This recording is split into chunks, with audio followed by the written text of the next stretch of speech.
அடுத்து திராவிடர் கழகத்தினுடைய கொள்கை பரப்பு செயலர் வழக்கறிஞர் அருள்மொழி அவர்கள். ஐயா அவர்கள் 7:30 மணியிலிருந்து 8:30 வரை 1 மணி நேரம் பேசுவார். அது வரைக்கும் வழக்கறிஞர் அவர்கள் பேசலாம்.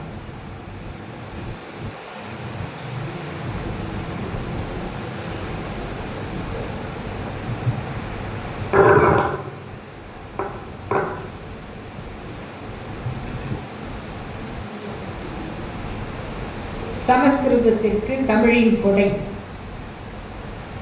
என்ற தலைப்பில் தொடர் பொழிவுகளை ஆற்றி வருகின்ற தமிழறிஞர் ஐயா அருளியார் அவர்களுக்கும், இந்த நிகழ்வின் தலைமையேற்றிருக்கிற முகவுரை வழங்கிய தோழர் தெள்ளியன் அவர்களுக்கும், ஒருங்கிணைப்பு உரை வழங்கிய தோழர் பொழிலன் அவர்களுக்கும், வாழ்த்துரை வழங்கிய தோழர் வாலாசா வல்லவன் அவர்களுக்கும், வருகை தந்திருக்கின்ற தமிழ் மொழி இன உணர்வாளர்கள் அனைவருக்கும் என் அன்பான வணக்கத்தை தெரிவித்துக் கொள்கின்றேன். ஐயா அருளியார் அவர்கள் உரையாற்றுகிற ஒரு அரங்கில் வாழ்த்துரை வழங்குகிற தகுதி எனக்கு இருக்கிறதா என்பது எப்பொழுதும் எனக்குள் இருக்கக்கூடிய ஒரு கேள்வி. நான் அவைக்காகவோ அல்லது அவரை புகழ்வதற்காகவோ சொல்லவில்லை. சில நம்மோடு பழகியவர்களை, அவர்களை நாம் முதலில் எந்த தோற்றத்தில், எந்த வயதில் பார்த்தோமோ, எந்த கோணத்தில் பார்த்தோமோ, அந்த நினைவு எப்பொழுதும் இருக்கும். இன்னும் பல பேருக்கு என்னை பாவாடை தாவணி கட்டிய பெண்ணாக தான் தெரியும். என்னை பார்க்கும் பொழுது அவங்களுக்கு ஒரு வருத்தமாக இருக்கும், ஐயோ அருள்மொழிக்கு வயசாயிருச்சு அப்படின்னு. அதை பார்க்கும் பொழுதுதான் அவர்களுக்கு வயதாகிவிட்டது என்று நினைவுக்கு வருகிறது. ஏன்னா அவர்கள் பார்த்த அருள்மொழி கல்லூரியில் படிக்கிற மாணவி.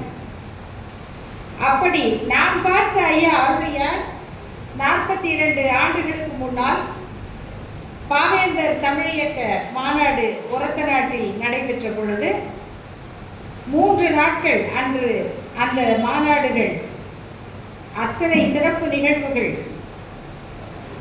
அடைமழை போல் பொழிந்த தமிழ் உணர்வு. அந்நிகழ்வுகளில் ஐயா அவர்களும் பங்கேற்றிருந்தார், நானும் பங்கேற்றிருந்தேன். அதில் எதிர்பாராத ஒரு விபத்தாக ஒரு ஏற்பாட்டு நிகழ்ச்சி வழக்காடு மன்றம். அந்த வழக்காடு மன்றத்தில் புரட்சி கவிஞர் என்று சொல்லுவது குற்றம் என்று ஒரு வழக்கு. அந்த வழக்கை தொடுத்தவர் ஐயா அருளியார் அவர்கள். அதில் என்ன நினைத்தோ என்னை அவருக்கு எதிராக போட்டுவிட்டார்கள் மறுப்பதற்கு. நான் அப்பொழுதுதான் பள்ளி பருவம் முடித்து கல்லூரிக்குள் நுழைந்திருக்கிறேன். அவர்களுக்கு ஏதோ ஒரு துணிச்சல். அப்புறம் பிறகு மேடையில் பேசிய பிறகு தெரிந்த நான் பேசவில்லை, நான் வாயாடினேன், அவர் கருத்தாடினார். ஆனால் அதன் மூலமாக ஒரு நல்ல மாணவருக்கு அடையாளம் எது என்றால் கற்றுக்கொள்வது. அப்படி அவரிடம் அன்று கற்றுக்கொள்ள தொடங்கி இன்று வரை அவரை ஒரு ஆசிரியராகத்தான் பார்க்கிறேன். எனக்கு ஐயா அவர்களுடைய அயற்சொல் அகராதி உட்பட சில நூல்களை நான் படித்திருக்கிறேன். இந்த நிகழ்வுக்காக மேலும் சில நூல்களை, குறிப்பாக அவருடைய 3 உரைகள் அடங்கிய நம் தமிழர் தமிழ்நாடு தொடங்கி அந்த 3 உரைகள் அடங்கிய நூலும் மற்றும் சில நூல்களையும் எனக்கு தோழர் அனுப்பி வைத்திருந்தார்கள். நான் தெரியாமல் அதையும் படிக்க தொடங்கிவிட்டேன். பிறகு இல்லை, இந்த வேலை நமக்கு வேண்டாம், அதை படித்துவிட்டு அதில் அவர் மேற்கோள் காட்டி இருக்கிற ஒவ்வொரு இலக்கியத்தையும் நான் மீண்டும் உராய்ந்து பார்க்க வேண்டும் என்றால் அதற்கே இன்னும் சில நாட்கள், சில வாரங்கள் ஆகலாம்.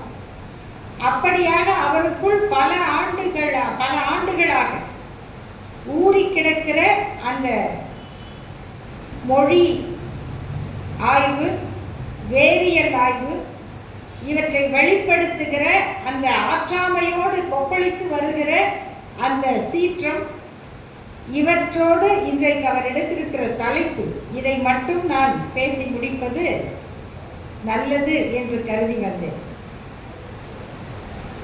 ஐயா அவர்களுடைய இந்த உரையின் தலைப்பு, இது இன்னும் அதிக விளம்பரமாக்கப்படவில்லை. ஏன் விளம்பரமாக்கப்படவில்லை என்று தெரிகிறது என்றால், இதை நம் எதிரிகள் இன்னும் பார்க்கவில்லை என்பது கேள்விப்படவில்லை. இது இன்னும் அந்த சர்க்கிளுக்கெல்லாம் போகலைன்னு நினைக்கிறேன். யாருக்காவது நாமே இன்றைக்கு முகநூல் எல்லாம் போட்டு இப்படி ஒரு உரை நடக்கிறது என்று போட்ட பிறகுதான் அதற்கு வருகிற எதிர்வினைகளின் வழியாக இந்த ஆய்வுரை உலகின் கவனத்தை பெற வேண்டும். அதுவரையில் அது மற்றவர்களுக்கு அறியப்படாத ஒரு களஞ்சியமாகவே இருந்துவிடும். நம்மை விட நம்முடைய எதிரிகள் அதில் சிறந்தவர்கள்.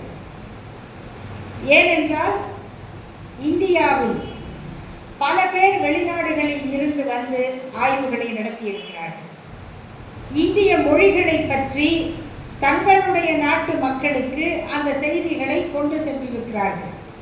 கீழைத்தேய நாடுகளுக்கான கலை, கல்வி, பண்பாடு என்று ஓரியண்டல் ஸ்டடீஸ் என்பது மேற்குலக நாடுகளில் மிகப்பெரிய ஒரு ஆய்வு பொருள். அந்த ஓரியண்டல் என்பது கீழை நாடுகள், கீழ்த்திசை நாடுகள், இந்த நாடுகளை பற்றிய கல்வியை குறிப்பதாக இருக்கிறது.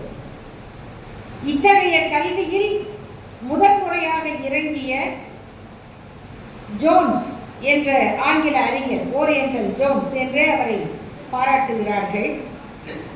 அவரை இந்தியாவின் எதிரி என்று யாரும் சொன்னதில்லை. மனுஸ்மிருதியை முதலாக மொழிபெயர்த்தவர் அவர்தான். அவருக்கு பிறகு ஒரு 60 ஆண்டுகள் கழித்து பூலர் என்ற மற்றொரு ஆங்கிலேயர் இன்னும் பெரிதாக அதனை மொழிபெயர்த்து வெளியிட்டார்.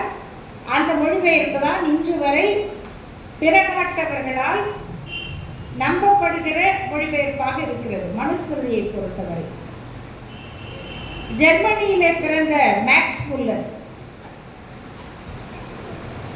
கிழக்கு நாடுகளின் 50 புனித நூல்கள் என்று வேதங்கள் உட்பட புராணங்களை எல்லாம் இணைத்து 50 தொகுதிகளாக ஒரு பெரிய ஆய்வு பட்டியலை வெளியிட்டார்.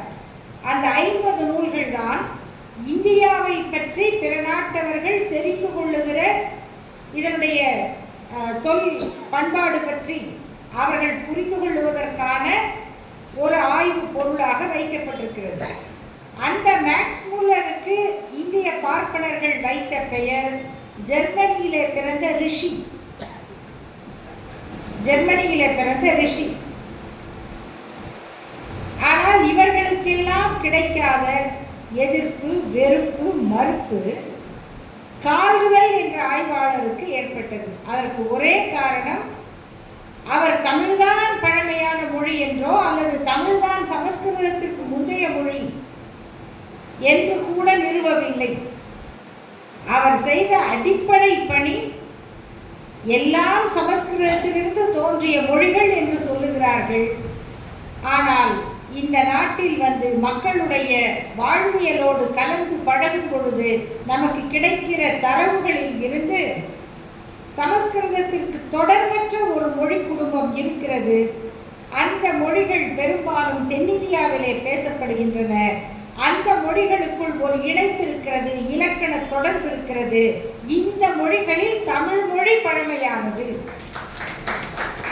இந்த மொழி குடும்பத்திற்கு திராவிட மொழி குடும்பம் என்று அந்த பெயரோடு அவர் இணைத்தார்.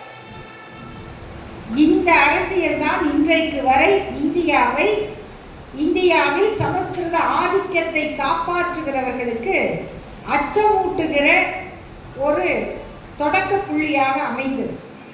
அதனால் கால்டுவெல் என்பவர் இப்போது வரை இந்தியாவை பிரிக்க வந்த, இந்திய மக்களின் ஒற்றுமையை சிதைக்க வந்த ஒரு மிஷனரி, ஒரு கிறிஸ்தவர்.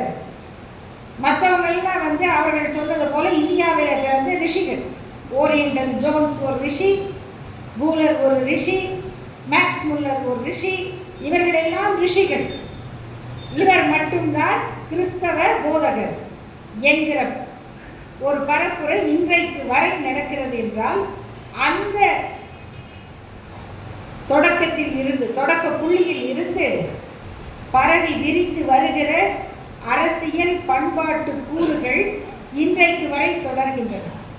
அப்போ சமஸ்கிருதம் மட்டுமல்ல, அதற்கு இணையான ஒரு மொழி குடும்பமே இங்கு இருக்கிறது என்ற ஆய்வில் தொடங்கி, சமஸ்கிருதமும் தமிழும் இணையானவை, இரண்டுமே பழமையானவை. இதுதான் பெரிய சமரசம்.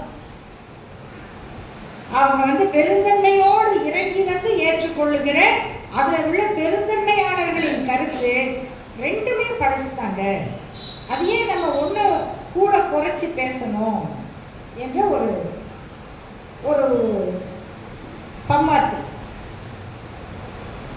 அவர்களில் பலர் பாரதியாரை பேசுவதும் பாடுவதும் இயற்கை. ஆனால் எப்பொழுது அவர்கள் புரட்சி கவிஞரை பற்றி பேசுவார்கள் என்றால், பாரதிதாசனும் நல்ல கவிஞர் தான், இது ரொம்ப மனமுவந்து கொடுக்கிற அந்த பாராட்டு எதற்கென்றால், அவர் பாரதியாரை பாராட்டிய பாடலை சொல்வதற்கு மட்டும்.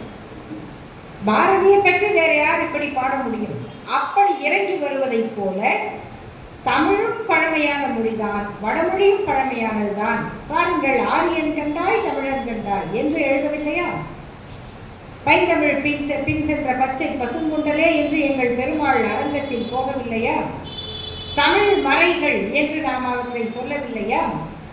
தமிழ் வேதம் என்று 4000 திவ்ய பிரபந்தத்தை நாங்கள் பாராட்டுகிறோம் இல்லையா? அது வேதம் என்றால் இது தமிழ் வேதம். ஆக இரண்டும் இணையானவை. அப்புறம் ஒரு அம்மா நடன மேதை, அவங்க சொல்லுகிறார்கள், இல்லை சமஸ்கிருதம் வேற எல்லாம் கிடையாது, தமிழுக்கும் சமஸ்கிருதத்துக்கும் ரொம்ப நாளாக ஒரு அண்டர் கரண்ட் இருந்துகிட்டே இருக்கு. இப்பொழுது வரைக்கும் அவர்கள் கிடைக்கிற வாய்ப்பிலெல்லாம் இதனை பதிய வைத்துக் கொண்டே இருப்பார்கள். ஆனால் அப்படி அவர்கள் சொல்லுவதை போல பழந்தமிழ் இலக்கியங்களுக்குள், சங்க இலக்கியங்கள், சங்க பாடல்களில் எப்படியெல்லாம் இந்த ஆரியமும் ஆரியரும் அவர்களுடைய பார்ப்பன தலைமையும் தங்களை முன்னிறுத்தி கொண்டார்கள், அதனை பார்ப்பனர் அல்லாத புலவர்களும் கூட எப்படி ஏற்றுக்கொண்டிருக்கிறார்கள் என்பதை ஐயா அவர்களுடைய ஒரு நீண்ட ஆய்வு சொல்கிறது. இந்த கட்டத்தில் இருந்து நகர்ந்து நகர்ந்து நகர்ந்து வந்து நாம் சென்ற நூற்றாண்டின் தனித்தமிழ் இயக்க தொடக்கத்தில் இருந்து இன்றைக்கு வரை ஒரு பெரிய நகர்வை ஏற்படுத்தி இருக்கிறோம். ஆனால் அது முழுமையானதாக இன்னும் வெற்றி பெற முடியவில்லை. அதற்கான காரணங்கள் என்ன? அவற்றை நாம் ஆய்வு செய்ய வேண்டிய நிலையில் இருக்கிறோம். தோழர் பொழிலன் அவர்கள் திராவிடர் கழகத்தை பற்றியும் அவருக்குள்ள ஆதங்கத்தை, மனக்குறையை அவர்கள் வெளிப்படுத்தினார்கள். நாம் வெளிப்படையாக இந்த கருத்துக்களை பேசுவதும், மாற்று கருத்துக்களை கேட்பதும், சிந்திப்பதும் மிக மிக தேவையான ஒன்று என்கிற அளவில் அவரை நான் குறைத்தோ மறுத்தோ கூற விரும்பவில்லை. ஆனால் திராவிடர் கழகம் என்பதும் தந்தை பெரியாருடைய அந்த போராட்டம் என்பதும் முழுக்க முழுக்க வாழ்வியல் மூலமாக பார்ப்பன ஆதிக்கத்திலிருந்து விடுபடுவதை நோக்கியதாக இருந்தது. இரண்டாவது, தமிழ் மக்கள், தமிழர்கள் எப்படியாவது முன்னேறிவிட வேண்டும், எப்படியாவது தமிழர்கள் முன்னேறிவிட வேண்டும், அதற்கு எதையாவது பற்றுக்கொள்ள வேண்டும் என்பது அவருடைய மிக பெரும் உள்ள கிடக்கையாக இருந்தது. இதனால் அவர் வைத்த சில கருத்துக்கள் பெரும்பாலான மக்களிடம் எதிர்ப்பை ஏற்படுத்தி இருந்தாலும் அவருடைய உள்ள கிடக்கை என்பது தமிழர்களுடைய முன்னேற்றம் என்பதும் உரியவாறு புரிந்து கொள்ளப்பட்டது. இன்று வரை தமிழ் குடும்ப பெயர்கள் என்று நாம் எங்கு ஆய்வு செய்தாலும் தனித்தமிழ் இயக்கத்தை தவிர அதற்கு இணையாக தமிழ் பெயர்களை சூட்டியவர்கள் தந்தை பெரியாருடைய தொண்டர்கள். தமிழ் பெயர்கள் தாண்டி வேறு பெயர்கள் வைக்கப்பட்டவை உண்டு. அந்த பெயர்கள் Muthiah, Kamarajar, Ingersoll, Bernard Shaw, Bertrand Russell, இப்படிப்பட்ட பெயர்கள். கௌதமன், சித்தார்த்தன், அசோகன், சங்கமித்ரை என்ற தத்துவ பெயர்கள். இன்று வரையில் பெரியாரை பின்பற்றுகிறவர்கள் அந்த உணர்வை கைக்கொண்டு வருகிறார்கள். ஆனால் இன்று அதையெல்லாம் தாண்டி அடிப்படையில் நாம் புரிந்து கொள்ள வேண்டிய ஒரு செய்தி இருக்கிறது. அது நாம் இந்திய அரசியல் அமைப்புக்கு, இந்திய அரசியல் சாசனத்திற்கு கட்டுப்பட்டவர்கள் என்கிற கட்டமைப்பு. இந்த கட்டமைப்பு இன்று வரை நம் தலையில் ஒரு அழுத்தத்தை வைத்துக் கொண்டுதான் இருக்கிறது. அதை தாண்டி நாம் செயல்பட முடியாத நிலை இன்னும் இன்றைக்கு இறுக்கி வைக்கப்படுகிறது. 1953ஆம் ஆண்டு யுஜிசி என்கிற பல்கலைக்கழக மானிய குழு என்று அன்று மொழிபெயர்க்கப்பட்டு நிதி நல்கை குழு என்று இப்பொழுது அழைக்கப்படுகிறது. இந்த பல்கலைக்கழகங்களுக்கு நிதி உதவி செய்கிற அமைப்பாக உருவாக்கப்பட்ட அந்த யுஜிசி இன்றைக்கு பல்கலைக்கழகங்களுடைய அமைப்பை, சட்டங்களை, அதற்கான தகுதிகளை, விதியை வரையறுக்கிற அமைப்பாக கொஞ்சம் கொஞ்சமாக மாற்றப்பட்டது. கல்வி பொதுப்பட்டியலுக்கு சென்ற பிறகும், மாநில உரிமை பட்டியலில் இருந்து பொதுப்பட்டியலுக்கு சென்ற பிறகும் ஒன்றிய அரசினுடைய சட்டம், யுஜிசி போடுகிற விதி, மாநில அரசினுடைய பல்கலைக்கழக சட்டம், இவை ஒன்றுக்கொன்று முரண்பட்டதாக இருந்தால் ஒரு காலகட்டத்தில் நீதிமன்றங்கள் மாநில அரசு ஏற்படுத்துகிற சட்டம்தான் மாநில கல்வியை வரையறுக்க முடியும் என்று சொல்லிக் கொண்டிருந்தார்கள்.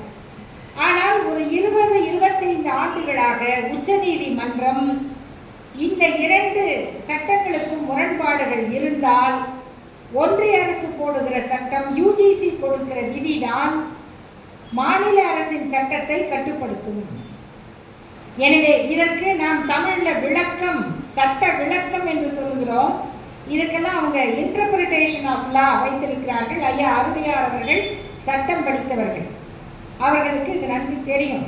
அதுக்கேற்ற மாதிரி இவங்க இன்னொரு சொல்லிங்க இருக்கு, வியாக்கியானம். சட்டத்தை வியாக்கியானம் பண்றது, சட்டத்துக்கு விளக்கம் கொடுக்கறதுல, விளக்கம் கொடுத்தா நேராக கொடுக்கணும். வியாக்கியானம்னா எப்படி வேணா பண்ணலாம். அப்படி இவர்கள் கொடுக்கிற அந்த திரிப்பு எதை நோக்கி போகிறது என்றால், ஒன்றிய அரசு போடுகிற சட்டம்தான் கல்வித்துறையின் அனைத்து விதிகளையும் முடிவு செய்யும். மாநில அரசுக்கும் அதற்கு முரண்பாடு இருந்தால் மாநில அரசுடைய சட்டம் செல்லாதாகிவிடும் என்கிற அளவில் இன்றைக்கு நீதிமன்றங்கள் அதை நிலைநிறுத்துகிற கருவிகளாக மாறியிருக்கின்றன. இவற்றுக்கிடையில் நாம் மொழியை எத்தகைய ஒரு அரசியல் கருவியாக பயன்படுத்த போகிறோம், எப்படி அதனை கைக்கொள்ள போகிறோம், எப்படி அடுத்த தலைமுறைக்கு கற்றுக் கொடுக்க போகிறோம் என்பது உண்மையிலேயே ஒரு மலைப்பை உண்டாக்குகிற கேள்வியாக இருக்கிறது. எல்லாம் தொழில்நுட்பம், மொழி இல்லை. ஆங்கிலமும் இன்று சரியாக தெரியாது. தேங்க்யூ அப்படின்னு டைப் பண்ணுப்பா அப்படின்னா தேங்க்யூக்கு ஸ்பெல்லிங் தெரியாது.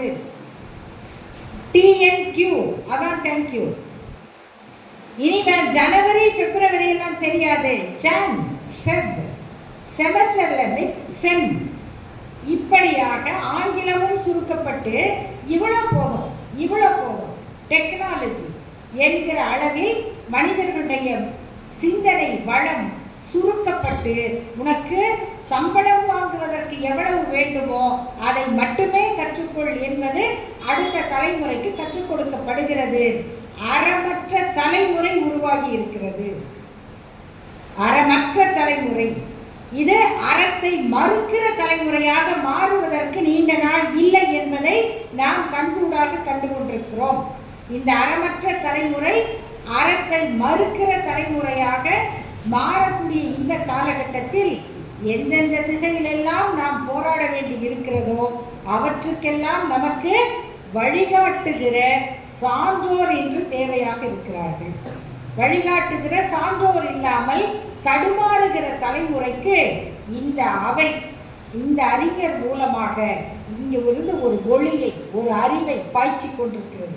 அது இந்த போராட்டத்தின் சமஸ்கிருதத்தில் இருந்து தமிழ் பிறக்கவில்லை, இரண்டும் இணையானதுதான், இரண்டும் பழமையானதுதான் என்ற கதைகளையெல்லாம் தாண்டி அடுத்த நிலைக்கு ஐயா அவர்கள் அதனை உயர்த்தி இருக்கிறார். சமஸ்கிருதத்திற்கு தமிழ் கொடுத்த கொடை, இதை முதலில் தெரிந்து கொள்ளுங்கள் என்று நாங்கள் கொடுத்த அந்த செல்வத்தை, அந்த வளத்தை வைத்துக் கொண்டுதான் நீங்கள் இந்த தகுதியை வைத்திருக்கிறீர்கள், காப்பாற்றிக் கொள்ளுகிறீர்கள் என்று எடுத்து சொல்லுகிற இந்த ஆய்வை உங்களைப் போல நானும் கேட்பதில் மிகவும் விருப்பமுடையவளாக இருக்கிறேன். நம்முடைய புறநானூற்று பாடல், அதில் பல கேள்விகள் இருந்தாலும் ஒவ்வொருவருக்குமான கடமை என்ன என்பதை சொல்லும் பொழுது அதில் நடுவில் ஒருவர் வருகிறார். வேல் வெடித்து கொடுத்தல் கொல்லர்க்கு கடனே. இன்றைக்கு வேல் என்பது வேல் அல்ல, வேல் என்பது அறிவு.